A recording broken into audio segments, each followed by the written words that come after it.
تو اب جناب قوالی اگر صحیح نیت سے بھی ہو پھر بھی حرام ہے، تو وہ چیز بھی اگر تیری صحیح نیت سے بھی ہو تو کہاں سے صحیح ہو جائے گی؟ پھر اس میں عورتوں کو دیکھنا،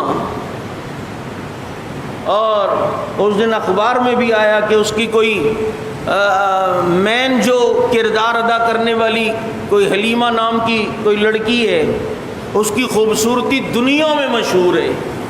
میں نے کہا ہمارے پاکستانی کم از کم اس کو دیکھ کے جذبہ جہاد تو ان کے دل میں پیدا نہیں ہو رہا ہوگا، اور بہت سے جذبات پیدا ہو رہے ہوں گے، جو حقیقی بات ہے، اور بہت سے جذبات پیدا ہو رہے ہوں گے، یہ والا سلسلہ نہیں ہے۔ میں نے اس لیے کہا کہ مجھے پتہ چلا رمضانوں میں لوگوں نے پوری پوری رات آخری عشرے میں بھی اس پہ گزاری ہے، اور دل میں آیا نا کہ ثواب ہے، نہیں یہ اتنا بڑا گناہ نہیں ہے، اور مستقل بتا رہے ہیں، اس میں میوزک بھی پیچھے بیک گراؤنڈ میں چلتا ہے۔ میرا نبی میوزک بانسری ان کی آوازیں سن کے کان میں انگلیاں ڈال کے بھاگے، اور آج امتی کے ہاں وہ ثواب ہے۔ پھر اس میں بے پردہ عورتیں، سب سے بڑا جو میں نے بیان کرنے کے جو زیادہ اس پر جو تیار ہوں نا، وہ اس لیے کہ بھائی کفر سے بچانا چاہ رہا ہوں، کم از کم گناہ کو گناہ تو سمجھو، اس کو تم ثواب سمجھ رہے ہو، الٹا اس کو تم نیکی سمجھ رہے ہو کہ بسم اللہ کر کے اور درود شریف پڑھ کے اس کو شروع کرے۔ خلافت عثمانیہ کے جو عثمان بہت بڑے مجاہد، کتابیں چھپی ہوئی ہیں ان کے لیے، ان کی تاریخ پر کتابیں پڑھو، کیسے اس بندے نے گاؤں سے محنت شروع کی اور 3 بر اعظموں پر اللہ رب العزت نے ان کی خلافت کو نافذ کیا، اور تو یہاں بیٹھ کر جو ہے نا گٹر کے ڈھکن پہ بیٹھ کر تذکرے ہو رہے ہوتے ہیں، وہ اس نے یوں فتح کیا، یوں، نیچے دیکھ تیرے ہے کیا ابھی؟ کہاں آسمانوں کے سوچ رہا ہے؟ انتم فی الماء و انتم فی السماء۔ اس لیے میرا بھائی یہ ایک شیطانی حربہ ہوتا ہے کہ جناب اصل میں اس میں یوں فائدہ ہے، تو اصل میں یوں، اصل میں ہم اس لیے نہیں، جب ایک دفعہ آپ کی شرم اور ایک ہچکچاہٹ اس موویز اور ان کو دیکھنے میں ٹوٹ گئی نا، اب دیکھنا جو یہ لوگ اس کی لت جن کو لگی ہے یہ اب اگلے ڈراموں پر بھی آئیں گے، کیونکہ ان کے اب عورت کو دیکھنا کوئی معیوب نہیں رہا، بیک گراؤنڈ کے اندر گانوں کا اور بیک گراؤنڈ کے اندر میوزک کا سننا معیوب نہیں رہا، اب دیکھنا ایک اسٹیپ اور بڑھے گا، پھر آہستہ آہستہ وہ دوسرے ڈراموں پہ آئیں گے، ڈراموں سے پھر ہالی ووڈ کی فلموں میں آئیں گے، اور پھر ایک صاحب کے اصل میں جیسی لڑکیاں آتی ہیں نا، میں آنکھوں کو بند کر لیتا ہوں اور میوزک کی آواز میں آواز کو بند کر دیتا ہوں، یار یہ چل آواز کو بند کرتے کرتے 1-2 سیکنڈ تو میوزک سن لیا نا، 1-2 سیکنڈ تو لڑکی دیکھ لی نا، تو فَمَن يَعْمَلْ مِثْقَالَ ذَرَّةٍ شَرًّا يَرَهُ، یہ ذرہ بھی اگر گناہ کا ہوگا وہ بھی قیامت میں تلے گا۔ یہ ذرہ اسی لیے کہا جس کو ہم چھوٹا سا سمجھتے ہیں نا، یہ بھی لا کے رکھا جائے گا، یہ ذرہ تو ہو گیا نا۔ اس لیے میرا بھائی حقیقی مجاہدین کی ویڈیوز موجود ہیں، حقیقی مجاہدین کی جناب تاریخ موجود ہے، اگر تیرے دل میں جذبہ جہادی کا یہ جذبے کے تحت ہے، اس طریقے سے کر، اس کو کر۔ لیکن آج ہم کیا کرتے ہیں، اس کو شیئر کر رہے ہیں، اس کو ثواب سمجھ کے، اور پھر میں نے ابھی شروع میں کہا شیطان کا یہ حربہ ہے کہ وہ پہلے سٹیپ پہ لاتا ہے۔ وہ ایک بزرگ تھے پورے محلے میں، نیک آدمی، اب اس علاقے میں 2 سگے بھائی تھے، ان کو کہیں جانا تھا تجارت کے لیے، 4-4 5-5 6-6 مہینے 1-1 سال کا سفر ہوتا تھا، 1.5 سال بعد آتے تھے لوگ۔ اب ان کی ایک ہی بہن تھی، انہیں سمجھ نہیں آ رہا تھا ان کو کس کے حوالے کر کے جائیں۔ اسی بزرگ کو کہا کہ ہماری بہن ہے، اپنے گھر پہ ہوگی، آپ نے صرف اسے کھانا دینا ہے اور ذرا دیکھ بھال کرنی ہے کہ ہم آپ پر بھروسہ کرتے ہیں۔ کہا ٹھیک ہے۔ 1-2 مہینے تو دروازے پہ کھانا رکھ کے ٹھک ٹھک کر کے چلے جاتے، وہ دروازے سے کھانا اٹھاتی۔ اب شیطان نے دل میں بیج بونا شروع کیا، یار اللہ کی بندی اکیلی ہے اتنے عرصے سے، صرف حال تو پوچھ لیا کرو، اور کچھ نہیں، حال تو بیچاری کا کچھ وہ تو نہ ہو نا کہ یار بالکل اکیلی محسوس کرے اپنے آپ کو۔ پھر کھانا رکھتے اور کیا حال ہے آپ کا، خیریت سے؟ وہ پردے میں کہتی ہاں۔ اب آواز آ گئی نا۔ پھر کچھ عرصے بعد کہا کہ جی تھوڑی سی اور باتیں ہو جائیں تاکہ اس کا دل بہل جائے۔ اور جناب یہ انسیت محسوس کرے. پھر حال احوال کے بعد پھر مس کال، یعنی حال احوال کے بعد پھر تھوڑی سی اور باتیں. پھر کہا چلو میں نظریں نیچے کر کے تھوڑی دیر بیٹھ جایا کروں گا اس کے قریب. بیچاری ہے، اب یہ بیچاری کر کے جو ہے نا ہمارا حال یوں. ایسے کتنے کیس ہمارے پاس ہیں. تجھے کس نے کہا ہے تو کسی کے ابا بننے کی کوشش کر اور کسی کی اتنی فکر کر؟ اکیلی مرتی ہے مرے، تو اپنے اصول میں رہے.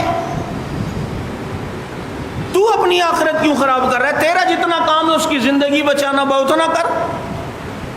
پھر قریب بیٹھنے بھی لگے. پھر جناب آہستہ آہستہ گناہ ہوا. گناہ کے نتیجے میں جو بچہ ہوا، اب اس کو ڈر پیدا ہوا اس کے بھائی آئیں گے تو کیا ہوگا. اس بچے کو قتل کر کے دفنایا بھی. اور بعد میں جب اس کے بھائی آئے تو شیطان انسانی شکل میں آیا اور بتایا جی اس بابے نے تو تیری بہن کے ساتھ یہ کیا ہے، بچہ بھی مار دیا. اور بچہ یہاں دفن ہے، دیکھا بچہ وہاں تھا، واقعی قبر اس کی ہے. اور سارا سلسلہ ہوا، اس کو قتل بھی کر دیا. اس بزرگ کو دیکھو اسٹیپ بائی اسٹیپ کہاں سے کہاں تک چلا. ہر ایک کے اندر یہ چیز نہیں ہے. اس آپ کسی سے ملنا ملانا، یہ وہ چند ایک بزرگوں کی جو باتیں، وہ اپنے نفس کو مار چکے تھے. لیکن جو نفس کو مار چکا ہو، فتویٰ یہ ہے کہ اجازت اس کے لیے بھی نہیں آج کے دور میں، کیونکہ نفس کا پتہ نہیں چلتا کب ابھر جائے. شیخ سعدی رحمہ اللہ نے لکھا ہے نا، ایک آدمی جنگل میں گیا، اس کو پاؤں سے کچھ چیز ٹکرائی، دیکھا تو بہت بڑا رسا. اس نے یوں ہاتھ لگایا دیکھا تو بہت بڑا سانپ ہے. اب ڈنڈی سے ہلایا، ہلتا نہیں، سمجھا مر گیا. اس کو رسی سے باندھا اور گھسیٹتا ہوا شہر میں لایا. سردی کے دن تھے اور گاؤں والوں کے سامنے برم مارنے لگا.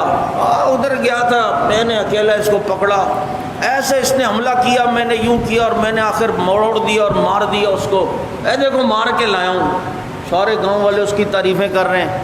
اب جب تھوڑا سورج نکلا نا، گرمی لگی، تو وہ جو سردی کی وجہ سے ساکت ہو گیا تھا، اس میں تھوڑی حرارت آئی، وہ جو ہلا تو سارے بھاگے. سب سے پہلے یہ بھاگا. تو شیخ سعدی رحمہ اللہ نے فرمایا ہمارے نفس کی مثال بھی ایسی ہے. بعض دفعہ نیکیوں کی سردی کی وجہ سے یہ مردہ ہو جاتا ہے اور ہم سمجھتے نا بابا اب تو جو بھی سامنے آ جائے، ہم گناہ کا سوچ بھی نہیں سکتے. لیکن جب گناہوں کے اسباب کی گرمی لگتی ہے نا، یہ دوبارہ ابھر جاتا ہے اور دوبارہ اس میں جذبات آتے ہیں اور پھر یہ گناہوں میں پڑتا ہے. تو ہم بزرگوں کی باتیں تو پڑھتے ہیں، لیکن آپ اس کی کوشش نہ کیا کریں. جیسے بایزید بستامی رحمۃ اللہ علیہ کے بارے میں آتا ہے، ان کے علاقے میں غلط عورت آ گئی تھی، لوگوں کو ٹائم دیتی تھی. ایک دن رات کو یہ بیٹھ کے دیکھتی ہے وہ عورت کہ آج کوئی گاہک نہیں آیا. باہر نکلی تو دیکھا کہ بایزید بستامی رحمۃ اللہ علیہ بیٹھے ہیں. اور سمجھ گئی کہ ان کو دیکھ کر گاہک واپس جا رہے ہیں شرم کے مارے. جب دیکھا کوئی نہیں، یہ اندر گئے. انہوں نے کہا جی سنا ہے تو ٹائم دیتی ہے تو مجھے بھی دے. کہا ہاں. کہا ٹھیک ہے یہ پیسے رکھو. آج تو چونکہ میری ہے، میں جو کہوں گا تو وہ تمہیں کرنا پڑے گا. اس نے کہا ٹھیک ہے. کہا کہ جاؤ سب سے پہلے غسل کرو اور اپنے صاف ستھرے پاک کپڑے اندر لے کے جاؤ اور پہن کے آؤ. اس نے کہا جی بابا جی بالکل تیار کروا رہے ہیں مجھے. گئی اندر غسل کیا، کپڑے پہنے اور کہا کہ مصلی بچھاؤ. مصلی بچھایا اور نماز شروع کی. پیچھے یہ دعا میں کھڑے ہوئے، اللہ یہاں تک لانا میرا کام ہے، آگے تک پہنچانا وہ تیرا کام ہے. کہتے ہیں وہ جب سجدے سے اٹھی تو اتنی پکی توبہ کر چکی تھی کہ اس دور کے ولیوں میں اس کا شمار ہونے لگا. ایسے لوگ تھے. اب ایسے واقعات سے ہمیں یہ نہیں ہے تو کہ ہم بھی کسی کے یہاں چلے جائیں. پتہ چلو اس کو غسل کرانے کے چکر میں خود غسل میں خانے میں جو ہے نا اس کا پہلا غسل ہو جائے گا. جب آپ کو کسی چیز کا پتہ نہیں ہے، ابھی وہ قادیانیوں کے متعلق کسی نے مطالعہ شروع کیا نا تو اس کے دل میں بھی ختم نبوت کے وسوسے آنے شروع ہو گئے. تو ایک اچھا تھا بندہ، تو جا کے ایک بزرگ سے کہا کہ یہ مسئلہ ہے. تو انہوں نے فرمایا سانپ پکڑنے کا فن آتا نہیں تھا تو پکڑنے کی کوشش کیوں کی؟ ڈنگ تو مارے گا. پہلے پکڑنے کا فن تو سیکھتے پھر سانپ کو پکڑتے. تو آج ہمیں پتہ ہی نہیں، ہم پھر گر جائیں گے، مصیبت میں پھنس جائیں گے. وہ بندہ جہاز میں سفر کر رہا تھا نا، اس کے ساتھ اس کا طوطا بھی تھا، تو سامنے سے ایئر ہوسٹس آئی تو طوطے نے اسے آنکھ ماری اور سیٹی ماری. اب ایئر ہوسٹس نے طوطے کو ویری گڈ پیروٹ، واہ ویری نائس، وہ تو بڑے ساتھ والا خوش ہوا ہے تو داد دے رہی ہے. وہ جب وہاں سے گزری تو اب طوطے کے مالک نے بھی آنکھ ماری اور سیٹی ماری. یہ فوراً گئی پائلٹ کے پاس اور کہا جی ایسا کوئی چھچورا بیٹھا ہوا ہے. اس نے بلایا عملے کے ذریعے، کہا کہ دروازہ کھولو، اوپر سے جہاز سے اس کو پھینک دو، دونوں کو، طوطے کو بھی اس کو. اب طوطا اپنے سیٹ کو کہتا اڑنا آتا ہے؟ اس نے کہا مجھے تو اڑنا نہیں آتا. تو کہا اڑنا نہیں آتا تو حرامی پن کیوں کیا، مجھے تو آتا تھا. مجھے تو آتا ہے، تجھے نہیں آتا تو پھر یہ کیوں کیا ہے؟ تو بھائی تجھے کچھ آتا ہے تو پھر کچھ تھوڑی سی ہے، جب تجھے آتا ہی نہیں ہے تو کیوں پنگے لے رہا ہے ہر کام میں، ہر چیز میں کیوں جو ہے نا ہر سوراخ میں انگلی دے رہا ہے؟ پھر تو مسائل بنیں گے. تو یہ میں آپ کو یہ عرض کر رہا ہوں، یہ شیطانی دھوکے ہوتے ہیں، اس سے بچنے کی کوشش کرو. بعض دفعہ ہمارے لوگوں کو پتہ نہیں کیا، نہیں یار ہم شیعوں کی ذرا نا یہ ویب سائٹ دیکھ رہے ہیں، مطالعے دیکھتے ہیں یار یہ کیا. بھائی پہلے آپ نے اس موضوع پر مطالعہ کیا ہوا ہے، آپ کسی مستند عالم سے سمجھ چکے ہیں، پھر تو ٹھیک ہے. لیکن نہیں تو دل میں وسوسے. آج یہی تو لوگ ہیں جو مرزا محمد علی انجینئر جیسے بدبخت کو سننے ہیں، اس کے 2-4 کلپ ذرا اچھے سے آ گئے، اس کو دیکھا، آگے سرچ کیا تو محمد علی مرزا انجینئر جو اس کے چکروں میں پڑا، یقین کرو صحابہ کی دشمنی اس کے دل میں آئی، حضرت معاویہ کا بغض اس کے دل میں آیا، صحابہ پر بے اعتمادی اس کے دل میں آئی، صحابہ سے اعتماد اس کے دل سے ہٹا، یہاں تک کہ اب وہ ملعون اس اسٹیپ پر آ گیا کہ قادیانیت کے لیے راہ ہموار کر کے وہ مرزا محمد علی انجینئر جو پگڑی میں ہوتا ہے جوان سا، وہ انجینئر اپنے آپ کو، حالانکہ ہے پلمبر ہے لیکن کہتے ہیں انجینئر ہے، اور پھر اس کو ہم علامہ کہہ کے تصور کرنے لگے. ایک تو ہمارے یہاں 2 کتابیں کا ترجمے والے کر کے کوئی درد ہے، ہم اسے بھی مولوی اور علامہ. ایسوں کو جو بغیر مدرسے کے پڑھ کے علامہ بنے، ان کو علامہ سمجھنا ایسا ہی ہے جیسے گاؤں میں ختنہ کرنے والے کو کوئی سرجن سمجھنے لگ جائے کہ یہ بھی سرجن شریف ہیں. تو اب وہ قادیانیت کے لیے راہ ہموار کر رہا ہے کہ جی اگر قادیانی ہمیں کافر نہ کہے تو وہ کافر نہیں ہے، یعنی قادیانی صرف اس لیے کافر ہیں کہ وہ مسلمانوں کو کافر کہتے ہیں، تو باقی ان کا جو ختم نبوت کا انکار یہ وہ ادھر کیا. یہ اتنے عرصے سے تم نے یہ ڈرامے دیکھے، کیا جذبہ تمہارے دل میں آیا؟ کتنے مجاہد بنے ہو؟ کتنوں نے افغانستان جانے کی نیت کی، کتنوں نے کشمیر جانے کی نیت کی ہے؟ ابے چھوڑو، باتیں کرتے کروڑوں کی، دکان ہے تمہاری پکوڑوں کی. ان چیزوں سے جذبات نہیں بنتے.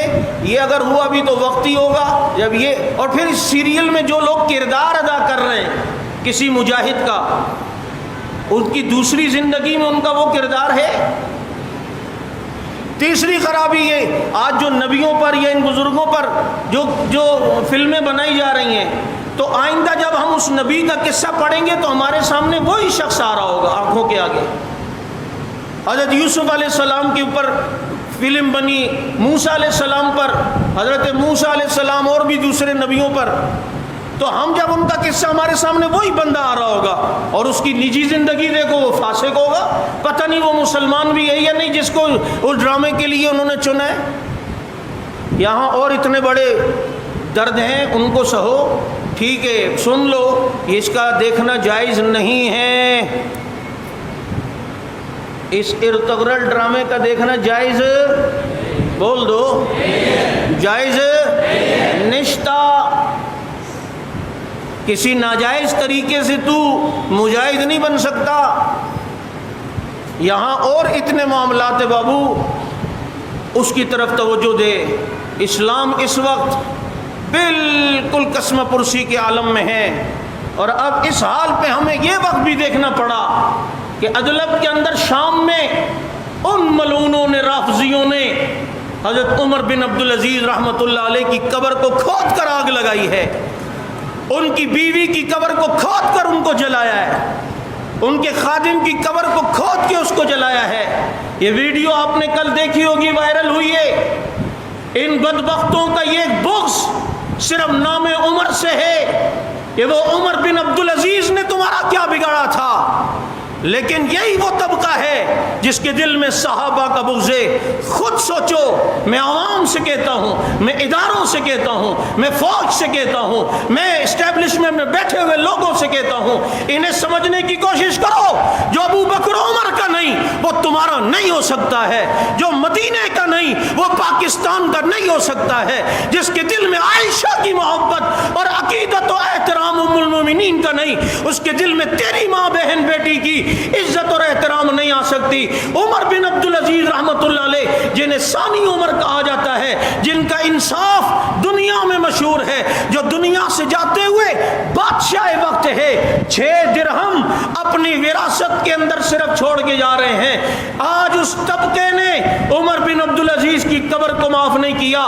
اسی طبقے کو موقع ملا تو خالد ابن ولید رضی اللہ عنہ کی قبر پہ بمباری کی ہے، اسی طبقے نے حضور صلی اللہ علیہ وسلم کے کئی صحابہ جن کی شام میں قبریں تھی ان کے ساتھ یہی حال کیا ہے۔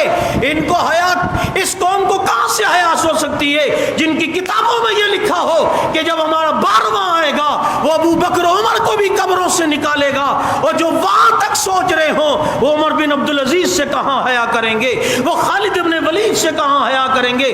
اٹھو، سمجھنے کی کوشش کرو، جن کو ہم سمجھانا چاہ رہے ہیں اس طبقے کو سمجھو۔ خدا کی قسم، جب یہ اسلام کے لیے مخلص نہیں، اسلام کے ثبوتوں کے لیے مخلص نہیں، یہ طبقہ اللہ کی قسم پاکستان کے لیے بھی مخلص نہیں ہو سکتا ہے۔ یہ عید کے دنوں میں ایران سے پاکستانی بارڈر پہ حملہ کر کے ہمارے 4 جوانوں کو، فوجیوں کو شہید کیا یا نہیں؟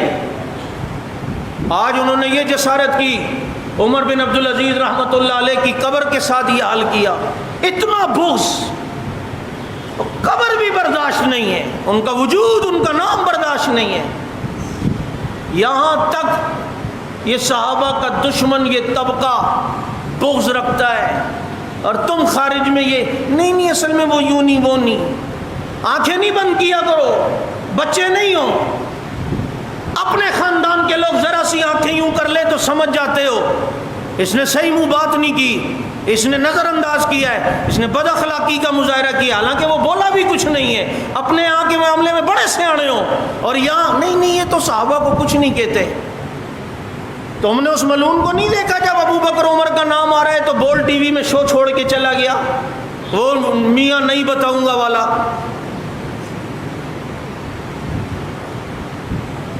وہ چھوڑ کے چلا گیا، اور دوسرے دن اپنے باڑے میں جا کے کہتا ہے یہی تو تبرے کا انداز ہے کہ جہاں ان کا نام آئے تو تذکرہ بھی آئے وہ جگہ ہی چھوڑ کے چلے جاؤ، یہ دل میں بغض نہیں ہے۔ بہرحال میں صرف اتنا بتا رہا ہوں کہ اس بغض کا حال یہ ہے کہ آج آپ نے دیکھ لیا عمر بن عبدالعزیز رحمت اللہ علیہ، ان کی قبر کو کھود کر کہتے ہیں کہ ان کی جو جسم تھا اس کو بھی ساتھ لے کے چلے گئے اور قبر کے اندر آگ جلا دی۔ یہاں تک اگر معاملہ ہو اور مسلمان خالی ارتغرل دیکھتے رہے، ارتغل پہ گزارا کرتے رہے، مجاہد بن جائیں گے تو پھر کیا حال ہوگا۔ اس لیے میرا بھائی عملی زندگی پر آؤ، گناہوں کی زندگی سے توبہ کرو، کسی گناہ کے ذریعے سے دین کو پھیلانے والا سسٹم اور حرام میں پڑھ کر کوئی یہ سوچے کہ میں بہت بڑا نیکی کا کام کر لوں گا، اس چیز سے، اس ذہن سے بچنے کی کوشش کریں۔ اللہ تعالیٰ سمجھ عمل کی توفیق نصیب فرمائے۔ وآخر دعوانا الحمدللہ رب العالمین۔